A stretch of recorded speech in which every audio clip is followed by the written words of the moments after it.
sayur, buah pasti. Terus kacang-kacangan mungkin bisa membantu karena dia ada mikronutriennya juga. Jadi nggak boleh cuman asal sekedar makan sahur dan makan buka. Prinsipnya sama sih seperti orang pada umumnya. Kebutuhan minimal air adalah 2 sampai 2,5 liter sehari atau 8 gelas. Tapi pembagiannya mungkin ya, sahur tuh 2 gelas minimal, buka saat berbuka 2 gelas minimal, nanti saat malam hari itu dicicil 4 gelas. Assalamualaikum warahmatullahi wabarakatuh. Senang sekali saya Septiana Cahyani dapat berjumpa kembali dalam program terbaru Wanita dan Islam.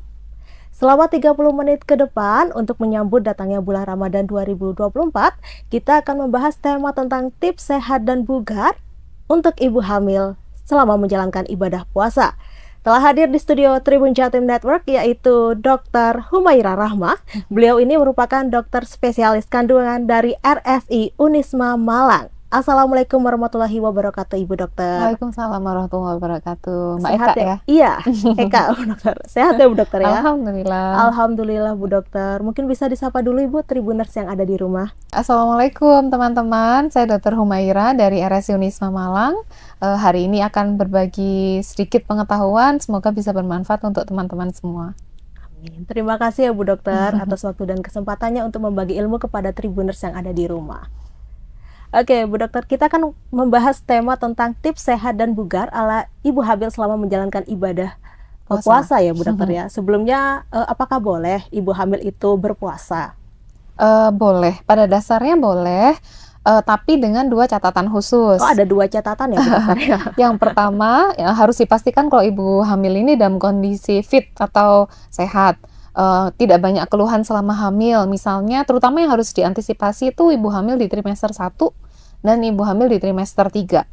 Jadi yang pertama, kondisi harus fit. Biasanya trimester 1 suka ada keluhan mual, muntah sehingga dia susah untuk makan, minum, otomatis nutrisi yang masuk ke ibu hamil akan berkurang.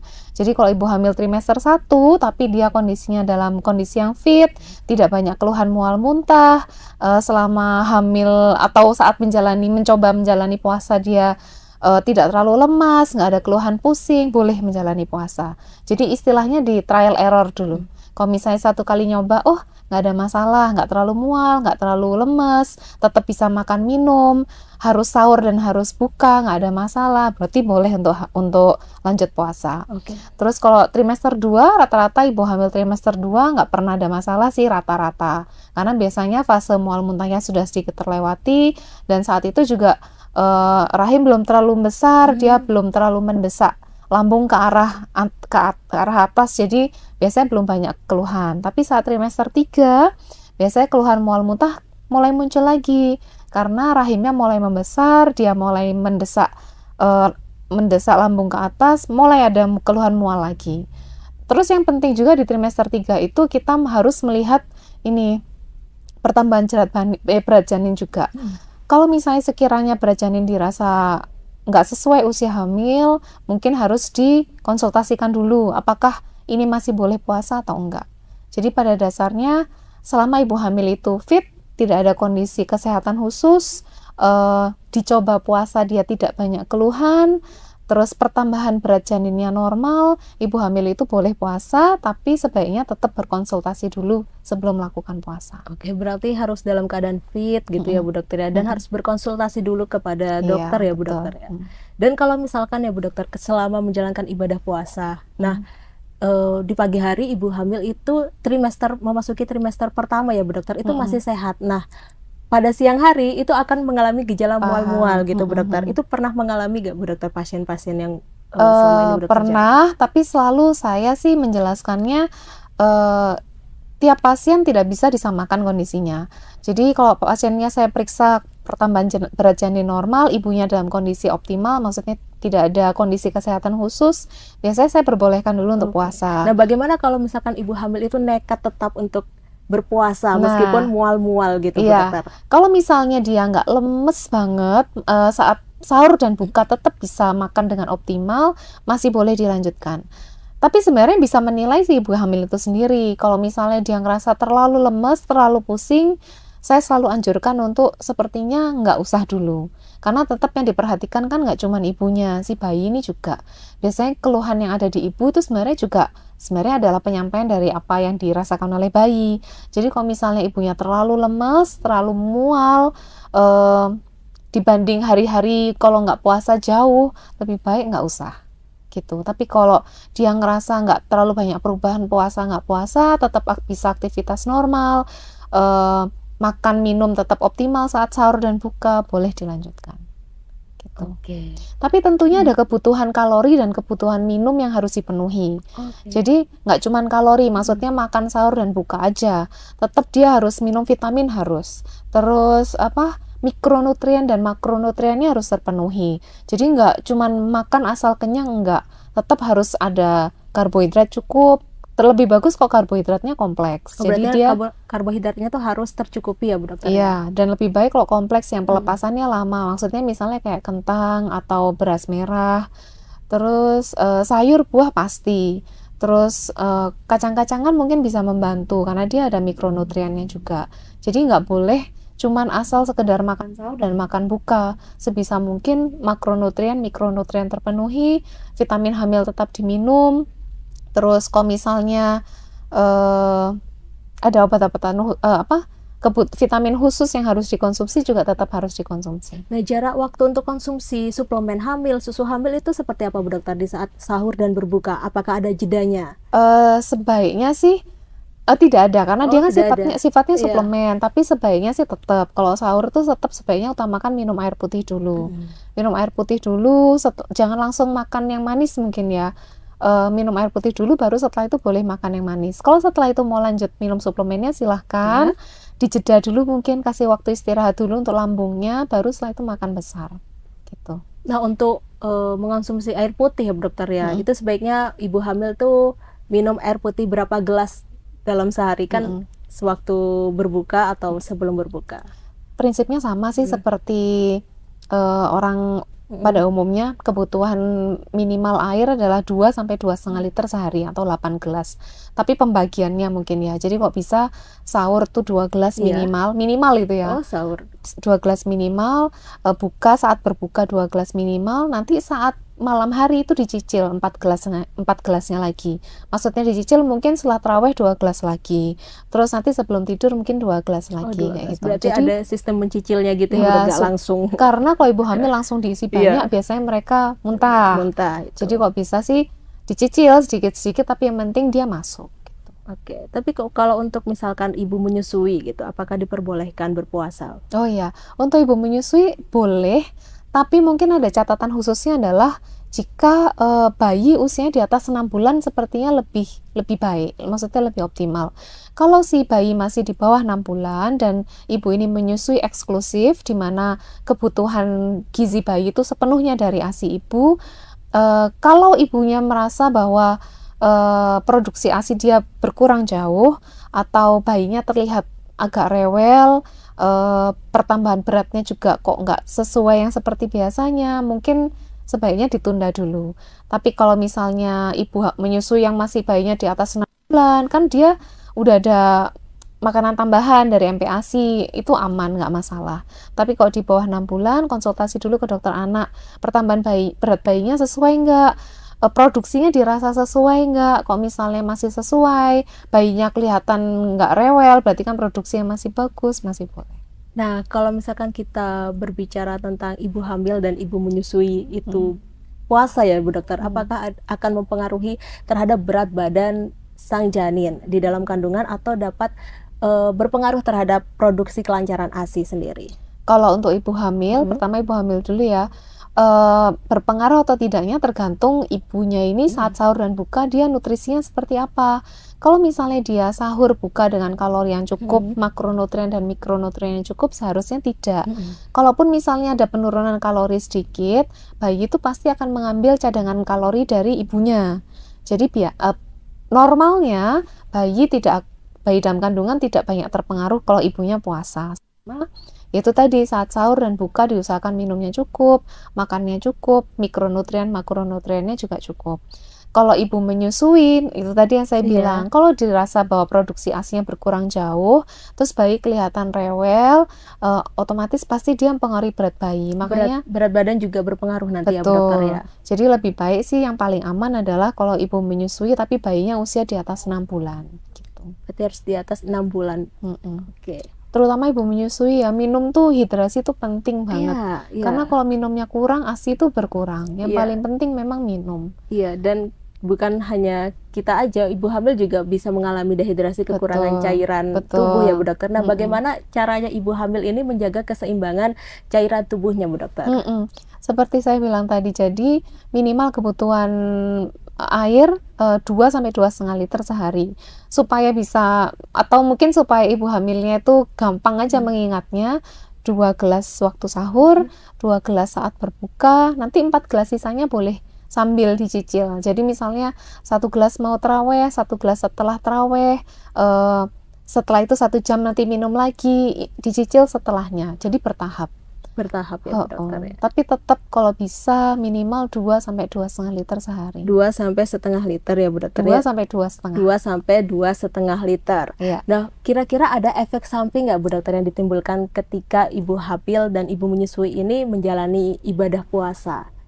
Selama ibu hamil puasa dalam kondisi catatan 2 yang saya sebutkan tadi, jadi dia dalam kondisi yang fit, pertambahan berat janin sesuai usia hamil seharusnya tidak ada.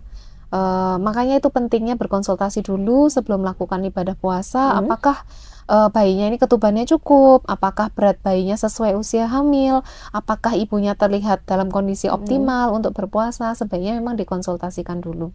Kalau masih dalam pengawasan dan rentang yang aman, harusnya tidak. Oke. Nah, kita balik lagi ya Bu Dokter, kita membahas tentang dehidrasi. Apakah ada ciri-ciri ketika ibu hamil itu mengalami dehidrasi? Pastinya ada. Kalau dehidrasi pasti kalau gejala awalnya 1 lemes banget, 2 dia pasti mulai pusing. Yang ketiga produksi urin atau air kencing dia juga pasti berubah. Produksinya jumlahnya menurun, warnanya yang terutama dia warnanya jadi kuning pekat. Tapi ya itu mungkin ibu hamilnya yang harus melihat kondisinya dia sendiri. Kalau dia ngerasa terlalu lemas, pusing banget, nggak usah dilanjutkan gitu. Nah, kalau misalkan tadi kan sudah Bu Dokter jelaskan ciri-ciri ibu hamil terkena dehidrasi ya Bu Dokter. Nah, kalau misalkan penanganan pertamanya ketika kita harus menolong ibu hamil dehidrasi ini seperti apa? Pastinya kita perbaiki intake-nya dulu. Jadi ibu hamilnya tergantung dehidrasi ya. Jadi dehidrasi sebenarnya ada derajat-derajatnya. Kok derajat masih ringan, kita bisa sih perbaiki dengan intake aja. Jadi ibunya minumnya diperbanyak dan mungkin bisa dibantu dengan oralit ya, maksudnya supaya nggak cuman airnya aja tapi elektrolitnya juga kembali. Tapi oralit nanti nggak berpengaruh terhadap janin yang dikandungnya itu ya? Nggak masalah kalau itu aman. Yang kedua, kalau misalnya dehidrasi itu sudah bukan ringan lagi, dia udah mulai sedang atau berat. Kalau sedang atau berat pasti udah mulai ada gejala nih ke badan. Kalau gejala dehidrasi sedang pasti dia 1 detak jantung pasti naik, 2 ibunya terlihat lemes sekali, biasanya kulit juga turgor jadi kayak konsistensi kulitnya itu juga berubah. Matanya juga cenderung lebih cowong. Kalau misalnya secara penampakan udah kelihatan seperti itu, nggak mungkin hanya lewat intake aja, pasti ya harus lewat bantuan infus. Jadi cairannya dimasukkan lewat infus dan infusnya nggak hanya cairan yang isinya elektrolit aja, kadang kita kasih yang ada cairan gulanya juga. Oh, cairan gulanya juga itu kita ada. lihat itu fungsinya buat apa labnya. Cairan gulanya itu berarti? Kalau misalnya gula darahnya terlalu rendah, kita bantu pakai cairan gula untuk menaikkan gula darah. Oke, Bu Dokter. Nah, Bu Dokter, ini kan kalau misalkan kita berpuasa gitu, biasanya kan banyak sekali fenomena yang terjadi, yaitu orang-orang mengkonsumsi obat penunda haid ya Bu Dokter ya. Iya, dan bagaimana menurut pandangan medis Bu Dokter, apakah mengkonsumsi obat penunda haid ini berbahaya ataukah diperbolehkan atau ada efek jangka ke depannya? Iya. Sebenarnya selama ini sih belum banyak sih orang yang memilih untuk menggunakan penunda haid saat untuk puasa. Rata-rata sih penggunaan itu digunakan untuk haji atau umroh. Ada memang beberapa pasien tapi hanya 1-2 yang menanyakan, kira-kira kok misalnya saya pakai penunda haid gimana? Ya jawabannya adalah saya jelaskan benefit dan risknya. Ya memang benefitnya mungkin ibadah haji bisa full, tapi resikonya setelah obat itu lepas, jadi obat penunda haid itu lepas, mens akan lebih banyak Oh, biasanya, lebih banyak gitu. Dan mungkin dia kok biasanya hanya berlangsung misalnya cuma 5 hari gitu, mungkin dia bisa 7 sampai 10 hari gitu. Tapi nggak semua pasien seperti itu. Biasanya kalau misalnya memang usia lebih lanjut, yang ada kecenderungan untuk gangguan hormon, dia mensnya cenderung lebih banyak dan lebih lama. Jadi mungkin resiko itu yang harus dijelaskan. Kalau memutuskan untuk mau menunda haid, nanti resikonya ya nggak apa-apa, tapi satu, ada resiko flek-flek saat menunda itu, saat obat dilepas resikonya mensnya banyak gitu. Tergantung ibunya mau memilih risk dan benefit yang mana gitu.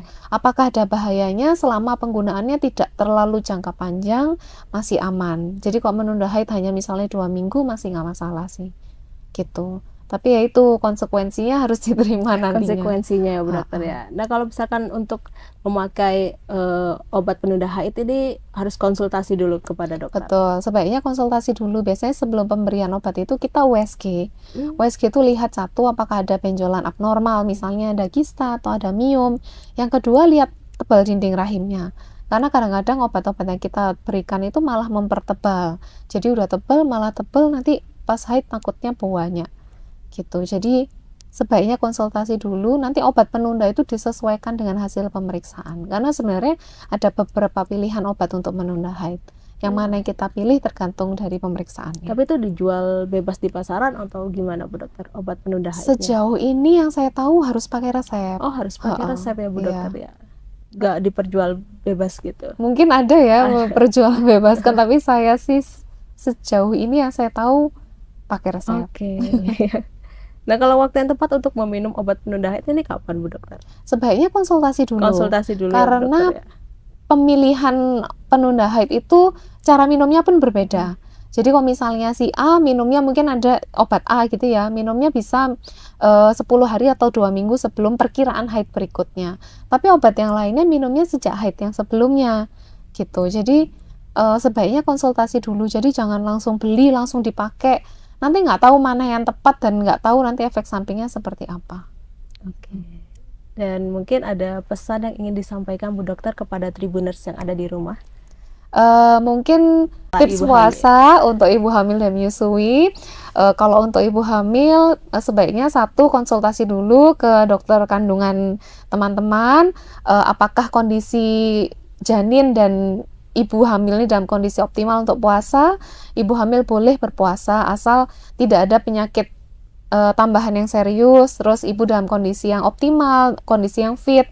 Kalau misalnya hamil tidak terlalu banyak keluhan mual, muntah, dan pusing, terus pertambahan berat bayi sesuai usia hamil serta jumlah ketubannya cukup, masih boleh berpuasa. Tapi ya itu, harus sahur, harus buka. Vitamin hamil tetap harus diminum. Kebutuhan makronutrien, mikronutrien juga harus dipenuhi. Ya itu sih. Seandainya ibu hamil ada keluhan mual, muntah, pusing yang berat, mungkin harus dipertimbangkan lagi untuk melanjutkan puasa atau enggak. Nah misalkan ya Bu Dokter, ibu hamil tuh lupa meminum suplemen vitamin, apakah ada efek jangka panjangnya? Sebenarnya suplemen itu kan hanya untuk memastikan ya bahwa mikronutriennya itu terpenuhi, karena kadang-kadang kita nggak bisa kontrol ibu hamil ini makannya itu memenuhi syarat untuk kebutuhan bayi atau enggak. Kalau misalnya sesekali lupa, hanya sekali 2 kali, masih nggak masalah sih. Asal makanannya ya, jadi ibu hamil tuh nggak cuma suplemen aja, makannya juga harus diperhatikan. Jadi makanan apa sih yang kayak asam folat, misalnya kacang-kacangan atau makanan yang banyak proteinnya, itu kan juga sebenarnya asam folat. Kalau makanan yang dihindari bagi ibu hamil? Yang utama adalah nggak boleh makan makanan mentah. Oh, nggak boleh makan makanan mentah. Itu kan sebenarnya toksoplasmanya. Jadi sebisa mungkin sih makan makanan yang matang gitu, sebisa mungkin. Matang. Kalau digoreng makanannya boleh. Dikukus itu lebih bagus juga, ya Bu Dokter ya. Prinsipnya sih sebisa mungkin dihindari makan makanan yang mentah. Bu Dokter, kira-kira outfit saya hari ini bagus tidak? Bagus. Iya, karena outfit saya ini disponsori oleh Cante. Terima kasih Cante Official telah mensponsori outfit saya ini. Oke Tribuners, sampai di sini dulu perjumpaan saya kali ini. Saya Septiana Cahyani dan Ibu Humaira. Pamit undur diri dan sampai jumpa kembali lagi dalam podcast Wanita dan Islam selanjutnya. Assalamualaikum warahmatullahi wabarakatuh.